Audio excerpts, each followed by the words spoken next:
Now let's set up a simple camera and do some keyframe animation on the effectors that we created. So we took a look at setting this up. Now let's create something where we can set up a camera and then animate these moving up and down. So to create a camera, we're going to come over here to cameras, and there are different types of cameras. Let's just choose a simple camera. Okay, so what we want to do now is go to cameras, use camera, and we'll choose our new camera. It's going to be located at the same spot where we had our perspective, but now we can sort of move this around and get it into position. Now, one thing that we might want to do is to go ahead and move this up so we can see our objects in what will be their resting position. That way we can come in with our camera and create more of an interesting framing. Okay, so maybe something like that. Now, I want the camera to remain where it is. And so in the camera object, we're going to go to coordinates, and I'm going to set a keyframe to hold this camera exactly where it is so that if I ever move it around, I can just pop it right back to it. So in order to add a keyframe, there are different things that we can do. We can hit this record active objects, or I can control click on these little dots on the channels that we want to keyframe. So I want to keyframe the position, so control click, click, click, and the same thing on the rotation. So now if I move the camera around, I can just scrub, and you can see pops right back into position. Okay, so we've got our camera set up. Now we'd like to maybe animate our effectors. So if I don't want to use the camera for now, let's jump back and use the default camera. So we're back sort of in this position. And let's change our range from 0 to 90. Let's change this maybe to 180, and we'll move the slider up. So that gives us a few more seconds. So basically 3 more seconds. So we've got 6 seconds total at 30 frames per second. So let's set a key on the position of this null, and we want to set it on basically on the Y position. So we'll set it here, and so I will go into the null, set a keyframe on the Y position, and this is moving both the random and the plane effectors together. So you could keyframe both of those separately.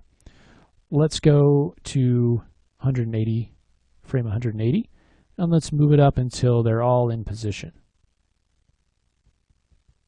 So something like that. Now you can see that this dot is orange, so there's no keyframe right on that frame. So let's control click to add a key.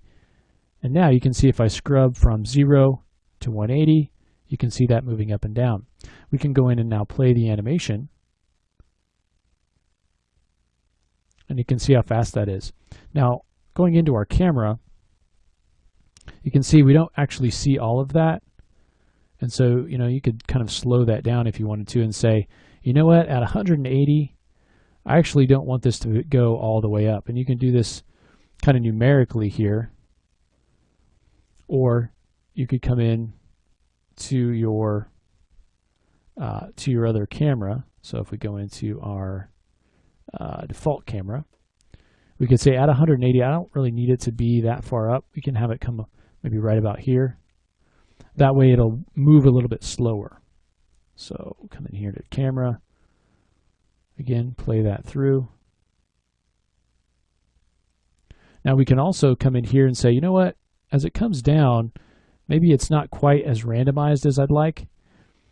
And so we can come down here and say, at this point, we can have this under the effector, we want to do parameter, we can keyframe this at 300, but then maybe right here on this initial one, it's a little bit more.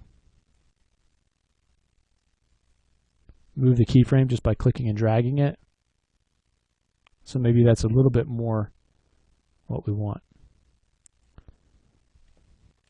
So you can see the little ticks here indicating that we do have keyframes. I can click and drag across that, and I can move those around in the timeline to move those keyframes. So we've got a camera with a key set on it to hold the position, and then we've got keys set on our null, which contains our random and plane effectors, and we just created a simple animation of these kind of falling in from the sky. And if it's too fast, you can always kind of smooth this out we could increase our rate here, our range rather, you know, and then we could come in and take that null, grab that keyframe, move it up here, and then they'd come in even slower. So here you can see them coming in a little bit slower. Okay, so let's do something similar in the next lesson as we take our invader objects and we animate them traveling along a spline instead of coming down into a grid shape. So this will we'll use a spline path, we'll use a spline effector to be able to do that, change the offset, we'll change some keyframes in here. So let's do that in the next lesson.